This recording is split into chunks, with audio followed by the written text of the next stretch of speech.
So we're still here on Daf Ayin Beis Amid Beis in this very complicated and profound sugya with tremendous repercussions, and we're still learning the Rashi Dibra Maskil Yotza Rosho, which is approximately, shall I say, 15 lines up from the bottom of the Amud, and halfway through the Rashi V'im Tomer Masechet Sheva ben Bichri.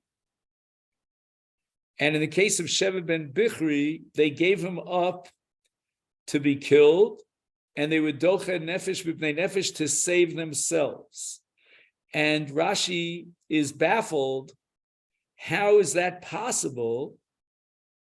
After all, we have a principle, as we saw here in the Gemara, that ain't dochin nefesh b'pnei nefesh. So when the baby's head pops out, we can't save the mother by killing the baby because ain't dochin nefesh b'nei nefesh. And Rashi gives the following answer.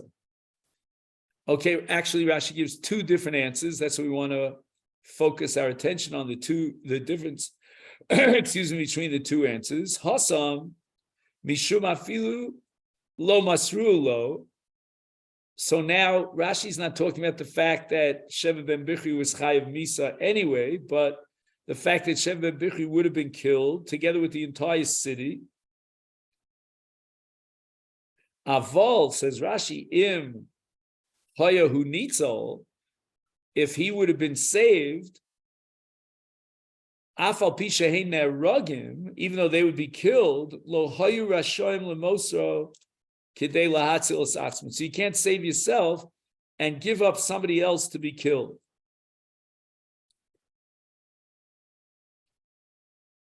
I mean, keep in mind that we're not talking about killing someone, but we're talking about being moser him. And the reason why we're allowed to be moser him, which is almost the same as killing him, knowing full well that he's going to be killed, is because he would have died anyway. But if he wouldn't have died, and to save the masses, we're going to kill him or give him up to be killed, that we're not allowed to do. Inami. Now Rashi gives a whole nother pshat, which is really Rabbi Yochanan in the Yerushalmi that we've been speaking about. Mishum to mored b'malchus havi. In other words, he was chayav misa. And since he was chayav misa in any event, we're allowed to give him up.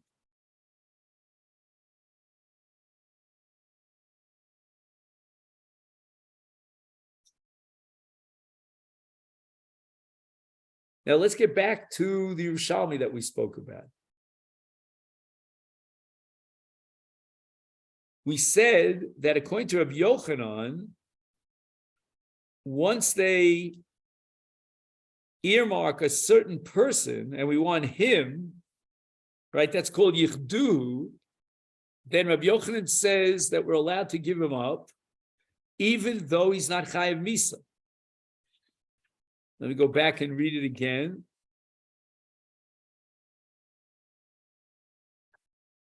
It says,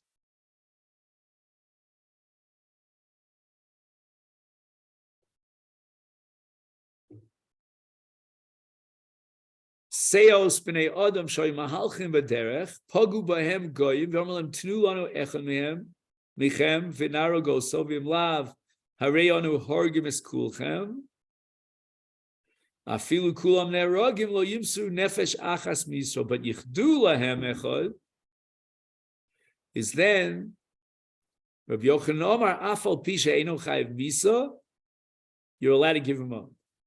So this first answer of Rashi, that even though Rashi at this point doesn't mention anything about about Sheva ben Bichri being a morid b'malchus, being chayiv misa, and yet we're allowed to give him up, that would reflect the shita of Rabbi Yochanan in the Yerushalmi, who holds that once there's yichdu, afal pisha eino chayiv misa, we're allowed to give him up. And we have to add that he would die anyway. Because again, in the Brisa it says, "V'im lav," you don't give him up, Hareyanu Hargim es Kulchen, which means that that person that they specified is going to die in any event.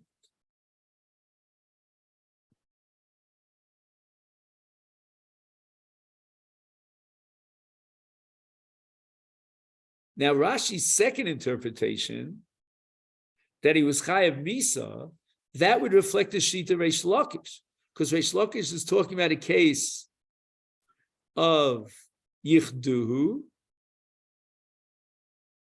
right? Yichdu lahem echad kigon Sheva ben Bichri yimsur so Amar Shimon ben Lakish hu sheyeh chayav misa ki Sheva ben Bichri. So that's Rashi's second interpretation. I mean, in a certain sense, this is smooth. It's very exciting because Rashi's two answers are really machlokas in the Yerushalmi between Rabbi Yochanan and Reish Lakish. Rashi's not taking a final stand on this machlokas.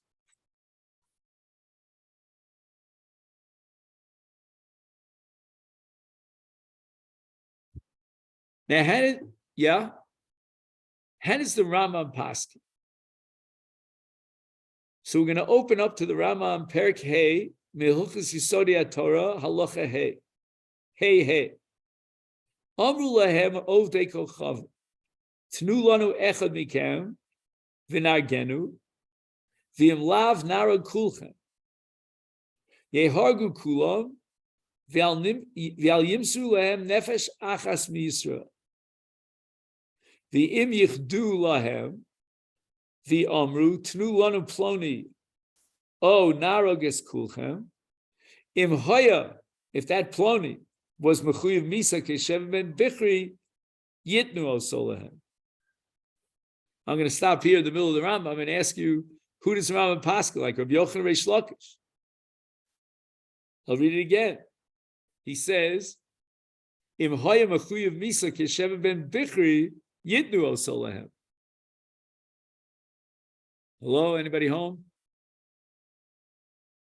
I'm trying to read your lips, and I think you said Reish Lakish. Right? Reish Lakish says even though it was yichdu lahem, you don't give him up unless he was chayav misa. And then the Rambam says, "V'yein mora lehem kein lechatchila." We shouldn't even tell them that they're allowed to give him up. V'yim eino chayav misa, yehargu kulam v'al yimsu lehem nefesh achas miYisrael. And the Kesef Mishnah explains that when the Rambam says "Ein mora lehem kein lechatchila," he bases himself on the Yerushalmi in Trumos, Perches, Hahu bar Nash, Tavate Malchusa,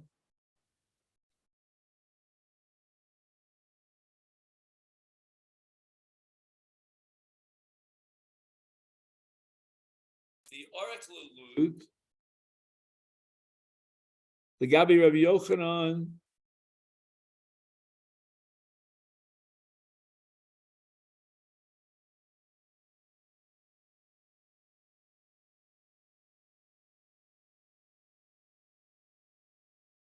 I'm not sure who Reish Yud Beis Lamed is. Is it Rabbi Yeshua ben Levi?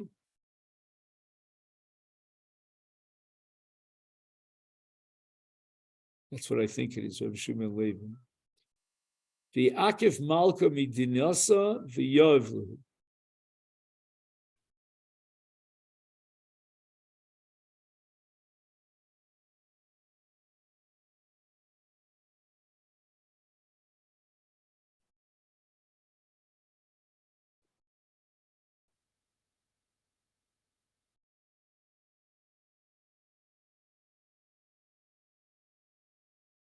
So if I understand correctly, the Malchus, right, the non-Jewish kingdom wanted to get a hold of this guy. And he ran to Lud as a fugitive, and Rabbi Yeshua ben Levi, after the Melech surrounded them, he gave him up. Vaya Elio, Rogil de Miskalile, Vesulo Iskalile. Eliyahu Hanavi used to show up, and he stopped coming.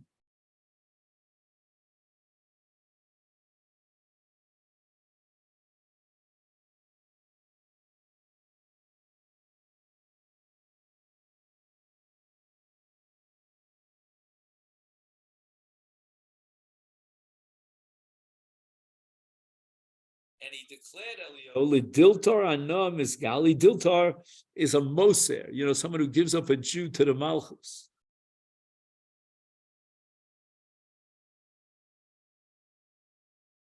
Omolei, so Rabbi Shimon Levi says, Lo Mishnah Sisi? Didn't I do according to the strict letter of the law? I guess it means he was Chayav Misa.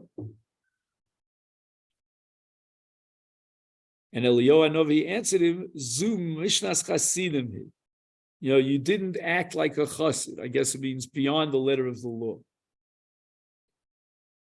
Not sure if that. I guess when it says here, Akif Malka, the Melech was threatening to kill the entire city. I guess.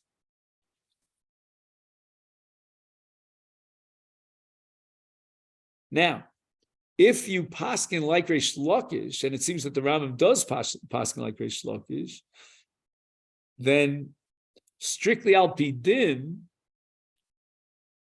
if we're talking about a case of someone who's chayav misa, again, we're going to have to interpret that person was chayav misa, then we're allowed to give him over.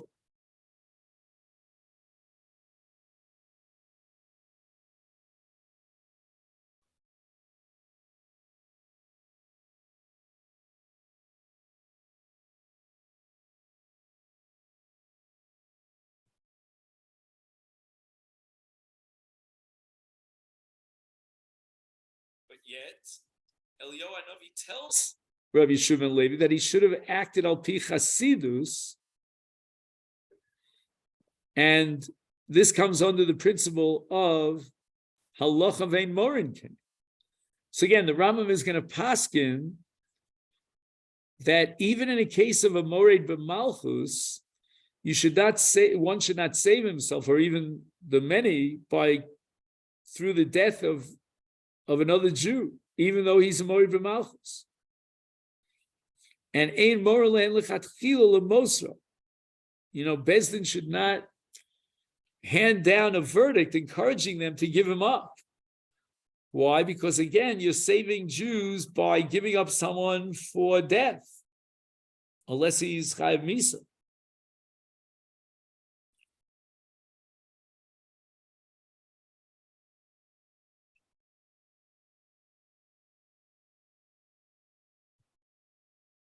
Now,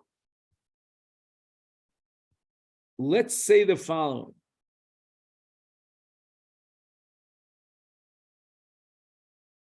The viceroy of Egypt had demanded from the Shvatim that they bring down Binyamin.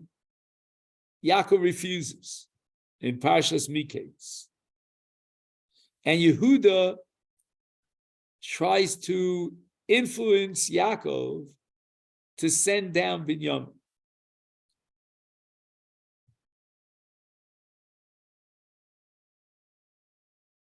Why? Because otherwise we're all going to die. We don't have any provisions left.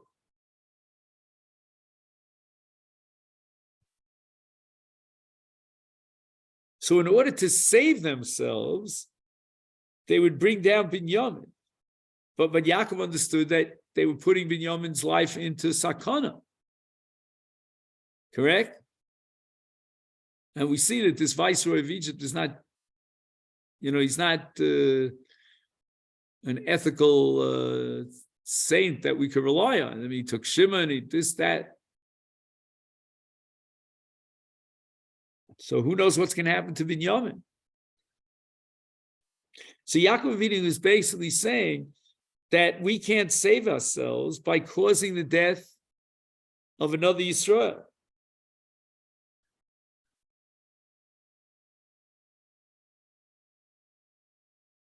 And even though it's Yichdu, because here Yosef wanted Binyamin and only Binyamin,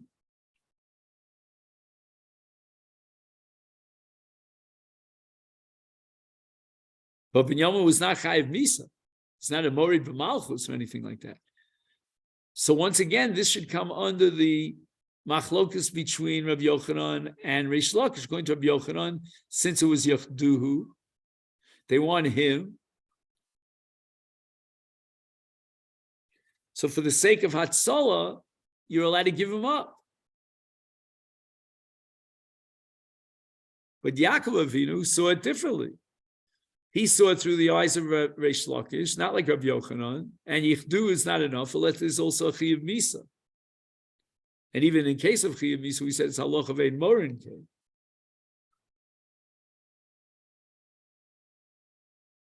So basically what Yaakov Avinu is saying is that you're going to save yourselves by giving up someone for Misa. And that you're not allowed to do, even in the case of Yichdu.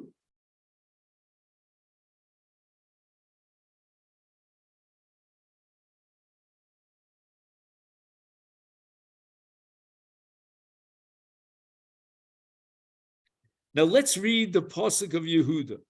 What is Yehuda's argument? Shalcha nar iti v'nichya v'lo namus.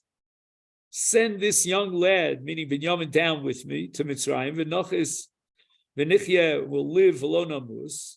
Gamanachlu gam atov v'gam tapein.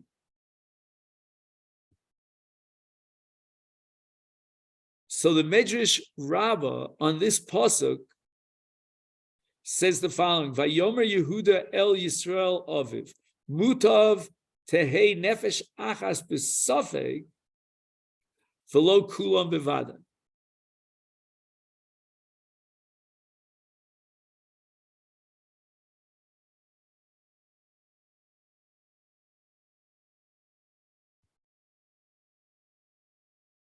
In other words, Yehud is not willing to accept the premise of Yaakov that by sending Binyamin is going to die. He may die. Yehud is not denying the suffix, but it's only a suffix, and now we're going to definitely die. We don't have any provisions left. We're starving. Anachnu and all that we have. Tapenu.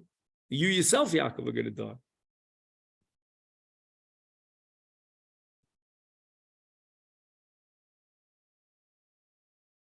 So it means that Yehuda's argument here is based on the suffix as to whether or not Binyamin will die. And if he doesn't go down and appear in front of the viceroy, then they're all going to die. So Yaakov agrees.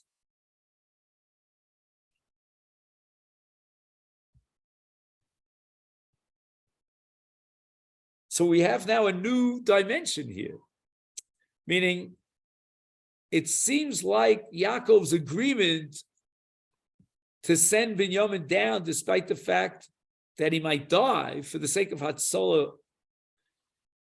is itself a new halacha. It casts a new light on the question of Reish Lakish Rabbi Yochanan. We're gonna accept Reish Lakish. You can't give him up, even though they specified him.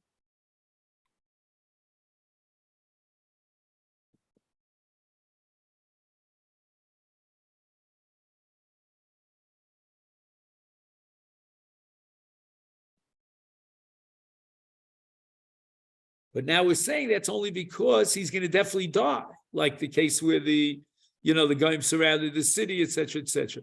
But in this case, Yehuda's argument was accepted by Yaakov. It's only a suffix. We really don't know if he's going to die or not.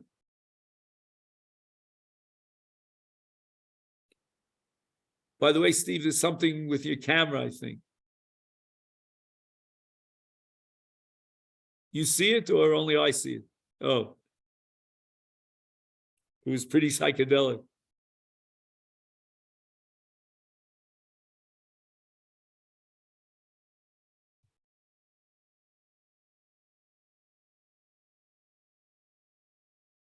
Now again, it's We don't know what Binyamin was saying here.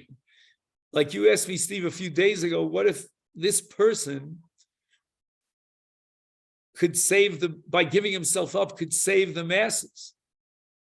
So Binyamin, l'chora, on his own initiative, could have offered to go down. But, maybe Binyamin wasn't old enough, or, maybe Yaakov Avinu was making the decision and he wasn't giving it. I'm not asking Binyamin to volunteer here.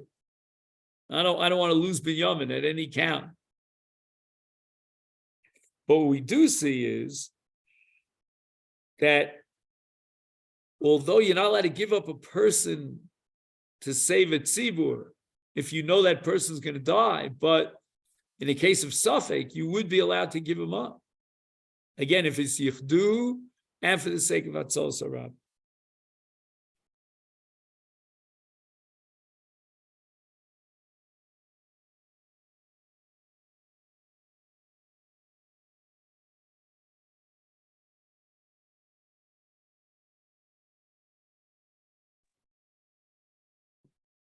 I mean, in this case too, they had to bring Binyamin if they were going to get Shimon back.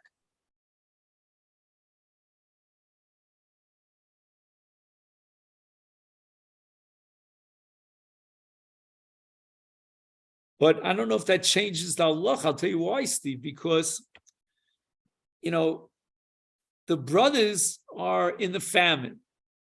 They're going to die of starvation. Shimon will die for another reason, let's say. I don't even know if that's true. But even for the sake of Shimon, we can't give up Binyamin. If we're actively giving up Binyamin, here's Binyamin, I'm giving a Mesira Binyamin, that we can't do. Even though he was singled out by Yosef. Because for the sake of Hatzol, I don't care how many people you're saving, you're not allowed to be matzil yourself and numerous people by giving up someone for death. Came along Yehuda and he argued, but it's only a suffix. We don't know if he's going to die or not. That's how the Medrash interprets Yehuda.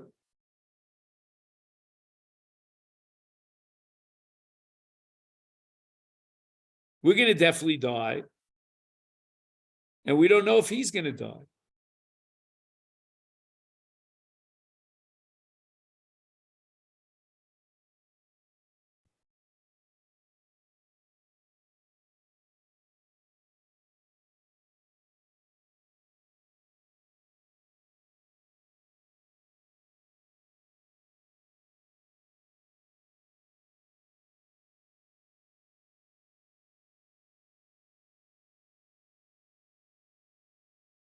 It's like, remember that Holocaust story that I told you with Rav Ashri. There's no question that another Jew, another child will die. Here in Binyamin, Yuda's arguing to suffer.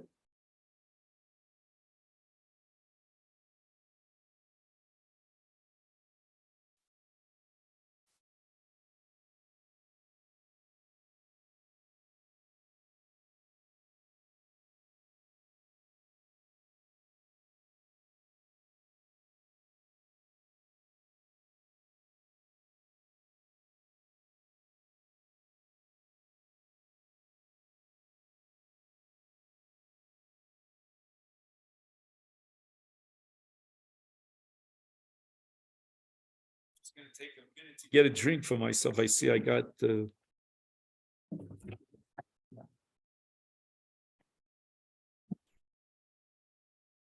wasn't careful here.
All right. In the time that we have allotted, I'd like to begin the next Mishnah on Daf Ayin Gimel. The Elu Hein Shematzilin Oson Benafshan. Harodef Achar Chaver Lahargo. That's what we've been talking about until now. The Achar Zochar. So now we're getting into rape situations and Gili Arayis, and here's Mishkav Zochar, Achar Nair Murasa. Now again, I don't know why it says Dafka Nair Murasa, but we'll have to figure that out. Aval Harodef Achar Behema. V'machalas haShabbos ve'oved avodah zara ein matzilin osan b'nafsha. So in these cases, we don't kill the person. Now again, l'chora, you would say the Mishnah is not a chiddush. It's ridiculous that the Mishnah should have to tell me this. A person's machal Shabbos should be judged in a court. And with 2 Eidim and Asra, if we have a court of 23 judges, we'll put him to death. Same is true for an Oved Avodah Zarah. So again, if we only had Elei Matzilin also Benafsha Rodef Achar Chaveiro Lahargo, meaning to save a victim, that's what engenders the halacha of Rodef. So somebody is in danger. He will lose his life. But the problem is that the Mishnah expands the application of Rodev to include the cases of Zochar and Nair Murasa. So we're not sure exactly what that means. It could be, at least as a Habamina, before we saw the end of the Mishnah, that it means if a person is about to commit a crime, which would generate a Chiv Misa, it's a capital crime, then we kill him to save him before he does such a crime. We saw that in a sense by Ben Soru Mora, that Sofa Malastim is Abrio. So let's put him to death before he does that.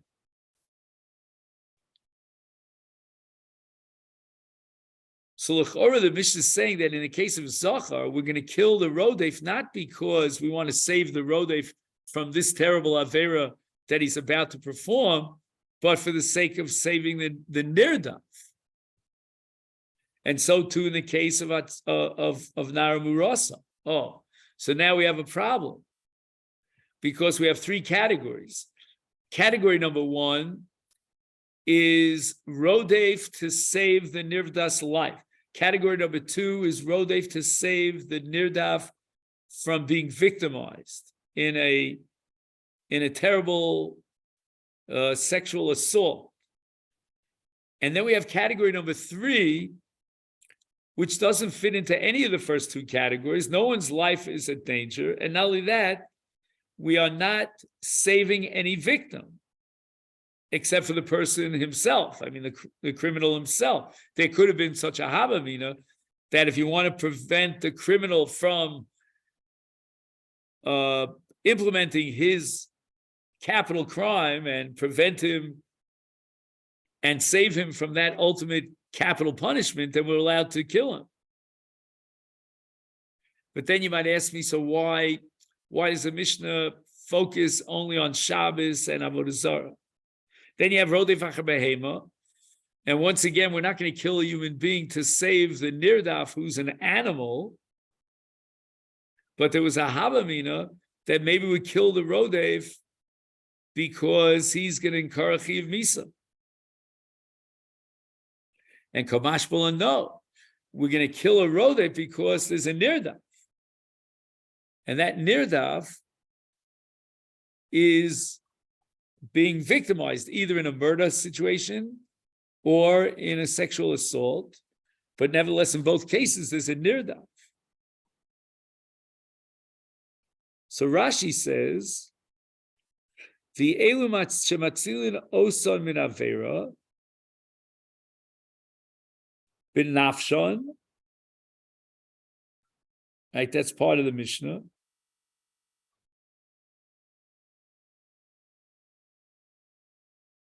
Says Rashi, what's bin nafshon? Nidnu li hareg they're given over to be killed.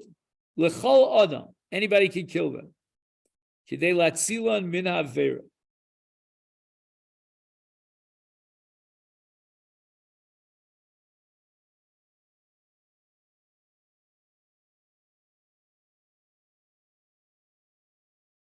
Okay, so wait a minute. If there's a halacha here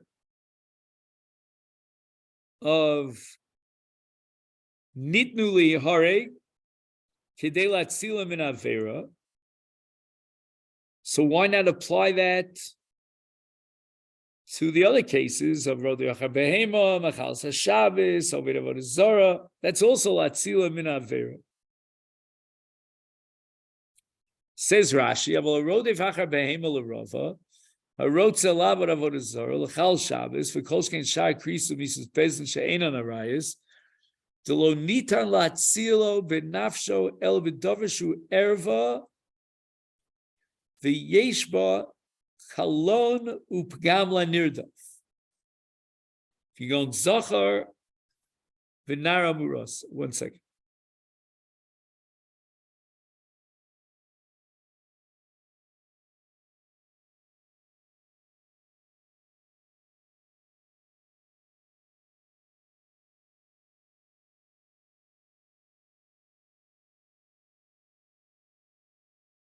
Again, we don't know where Rashi's getting this from, presumably from the Sugya, but in and of itself, if we take the words of Rashi, he's saying that we need the following conditions.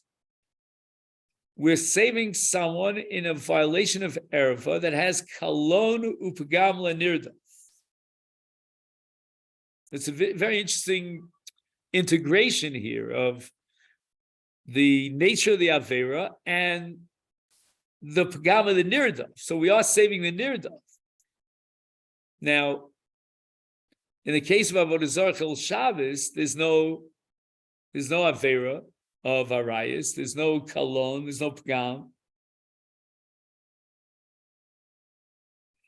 And in the case of Rodei Achar Behema, also there's no Kalon or Pagam to the Nirdaf. And we couldn't care less about the Nirdaf.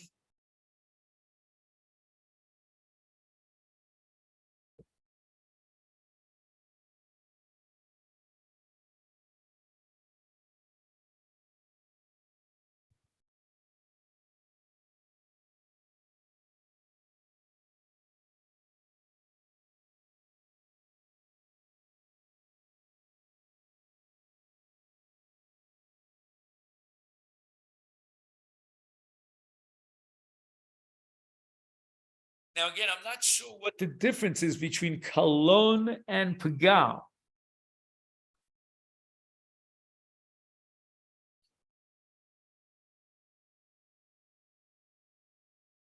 I have a suspicion that in the case of Zachar, that's called Kalon, and in the case of Nara Murasa, that's called Pagam. That's my intuition. I mean, I don't know that that's true. But what do we derive from this Rashi? So again, there's halacha of nitan latzila b'nafshi. You can kill the rodef to save the nirdaf. But to save someone from an avera, even though it's a capital crime, there's no din of nitan laharga.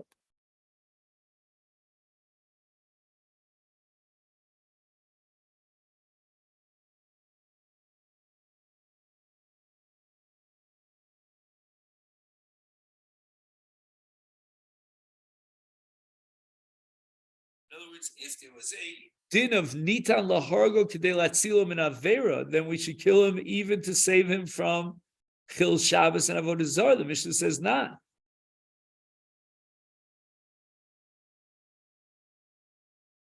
Also, we didn't get to the Gemara yet, but a nara burasa, if she's mocheles, and the boil has be'ilu with her beratzon, she submits herself willingly to this Gili Arayas, then we will not kill the boil.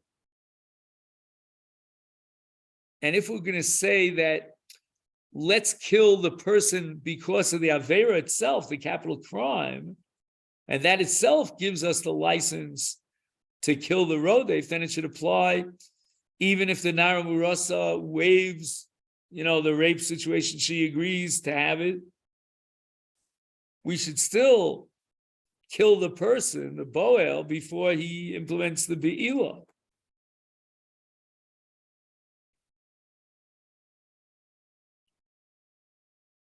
But you see that the Aver itself is not enough to generate a halach of Rodef and allow us to kill the person before he does the Avera.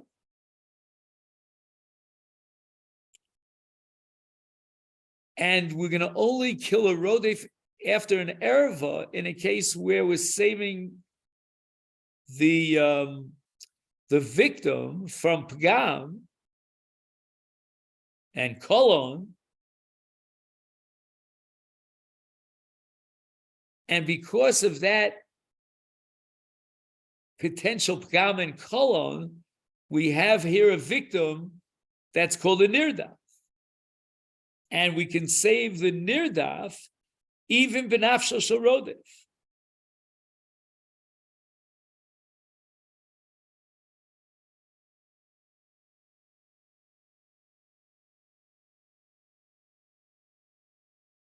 It's really interesting because we're saying that, to save someone from Pgam Arayos is almost like Pikuach Nefesh. It's almost like that person's life is in danger.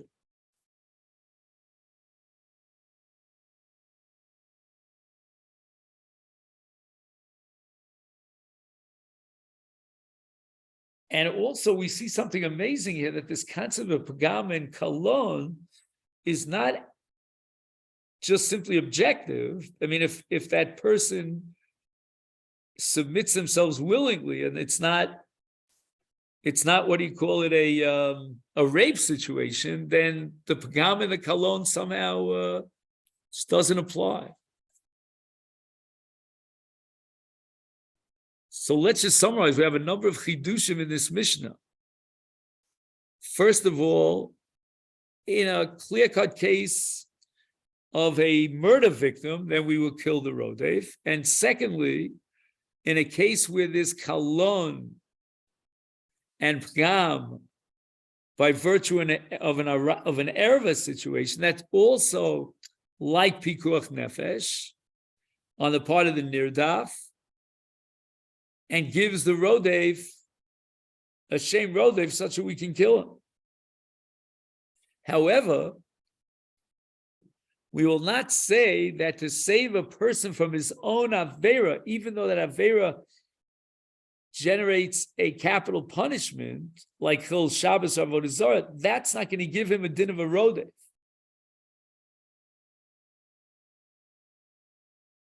We really need a Nirdaf. It could be that he's going to commit a capital crime and we'll put him to death. That's okay. If we have to, we have to.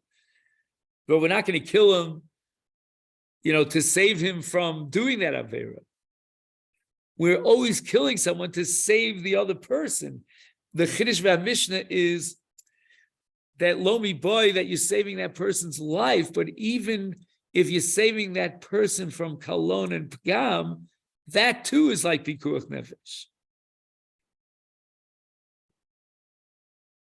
And you can be Docha Nefesh from the Nefesh.